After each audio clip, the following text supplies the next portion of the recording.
আসসালামু আলাইকুম ভিউয়ার্স, বড় কোনো মাছের মাথা দেখা যায় আমরা সবসময় মুগ ডাল দিয়ে রান্না করি। আজকে আমি একটু ভিন্নভাবে রান্না করব। এখানে শিমের বিচি দিয়ে আমি আজকে কাতলা মাছের মাথা রান্না করব।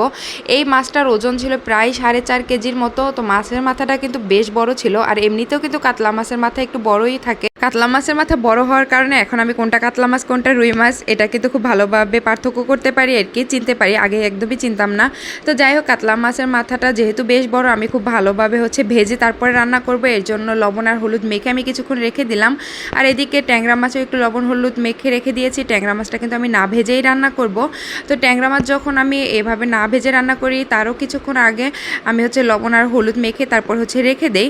এতে করে কিন্তু মাছের মধ্যে যে একটা গন্ধ থাকে সেই গন্ধটা থাকবে না, আর খেতেও কিন্তু এর জন্য বেশি ভালো লাগবে। আর এদিকে আমি কাতলা মাছের মাথাটাকে উল্টে পাল্টে ভালো করে ভেজে নিব। যেহেতু এটা বড় মাছের মাথা, তাই ভাজতে হবে কিন্তু একটু ভালোভাবেই এপাশ ওপাশ উল্টে পাল্টে দিয়ে তারপরে ভেজে নিতে হবে। যেহেতু এটা অনেক বড় মাছের একটা মাথা ছিল, তাই আমি দুইটা হাতা খুন্তি নিয়েছি। একটা এক হাত দিয়ে উল্টানো যাচ্ছিল না একটা দিয়ে, তো এর জন্য আমি দুইটা খুন্তি নিয়ে নিয়েছি। আর এদিকে মাছের যে কানসা ছিল দুইটা, এটাকে আমরা কানসা বলে থাকি, তো এটাকেও আমি খুব ভালোভাবে ভেজে নিয়েছি। এরপরে আমি মাছ ভাজার তেলের মধ্যে শিমের বিচিগুলোকেও ভেজে নিব। শিমের বিচি দিয়ে মাছের মাথা রান্না করলে এত মজা হয়, এটা আমার একদমই জানা ছিল না। আমার মা বলছিল এভাবে রান্না করলে নাকি অনেক বেশি মজা হয়। তো একবার আমি রান্না করে দেখলাম যে এত মজা হয় কি বলবো। ভাবলাম যে আর একবার রান্না করে আপনাদের সাথে ভিডিও করে শেয়ার করি। তো যাই হোক, আমি এখন মাছের মাথা রান্না করার জন্য মশলা কষিয়ে নেব।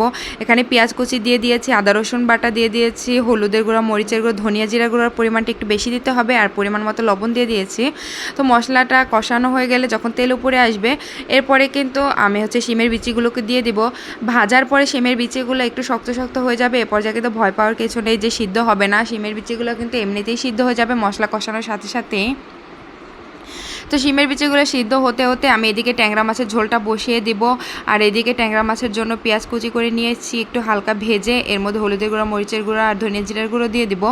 আমি বাটা মশলা দেই না, মানে জিরার গুঁড়া বা জিরার গুঁড়া বেটে দেই না আর কি। এটা আমি গুঁড়ো ব্যবহার করি সবসময়। আর এদিকে এরপর আদা রসুন বাটা দিয়ে দিয়েছি। আর মশলাটা যখন কষানো হয়ে গেছে, এরপরে কিন্তু আমি আলু দিয়ে দিয়েছি। ট্যাংরা মাছের ঝোলের মধ্যে আলু না দিলে আমার ভালো লাগে না, এর জন্য আমি একটু বেশি করে আলু দিয়ে দিয়েছি। আর আলুটা যখন সিদ্ধ হয়ে আসবে, এরপরে আমি মাছগুলো দিয়ে দেবো। এ পর্যায়ে কিন্তু এদিকে শিমের বিচিগুলো একদমই সিদ্ধ হয়ে গেছে। এখন আমি ভেজে রাখা মাছগুলোকে দিয়ে দিব।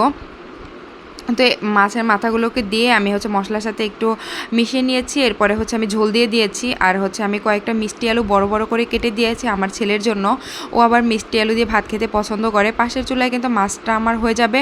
আর এ পর্যায়ে আমি ট্যাংরা মাছগুলোকে বসিয়ে দিব। এখানে ট্যাংরা মাছগুলোকে আমি মশলার সাথে একটু করে কষিয়ে নেব। এদিকে আলু সিদ্ধ হয়ে গেছে। ট্যাংরা মাছ রান্না করতে কিন্তু একদমই সময় লাগে না বেশিক্ষণ। অল্প করে পানি দিয়ে দিব, এই অল্প সময়ের মধ্যে কিন্তু হয়ে যাবে। তো আমি একটু ভুনা ভুনা করবো, বেশি ঝোল রাখবো না। যদিও ট্যাংরা মাছের ঝোল, তারপরে বেশি ঝোল রাখবো না, যেহেতু মাছের মাথার মধ্যে আজকে ঝোল ছিল। তো এর জন্য ট্যাংরা মাছটাকে একটু ভুনা ভুনা করে নেব। আর এই তো দেখেন মাছের মাথা রান্না কিন্তু শেষ। এদিকে আর ট্যাংরা মাছের মধ্যে আমি একটু ভাজা জিরার গুঁড়ো দিয়ে দিয়েছি। আর কাতলা মাছের মাথার মধ্যে একটু ভাজা জিরার গুঁড়ো দিয়েছি, কারণ আজকে আমার বাসায় ধনিয়া পাতা ছিল না। আর বাইরে দেখেন কি পরিমাণ বৃষ্টি হচ্ছিল। এই রান্নাটা আমি যেদিন বৃষ্টি হয়েছে বৃষ্টির মধ্যেই রান্না করেছিলাম। তো যাই হোক, কেমন লাগলো আজকের ভিডিওটা অবশ্যই একটা কমেন্ট করে জানাতে ভুলবেন না কিন্তু। সবাই ভালো থাকবেন, সুস্থ থাকবেন। আল্লাহ হাফেজ, আসসালামু আলাইকুম।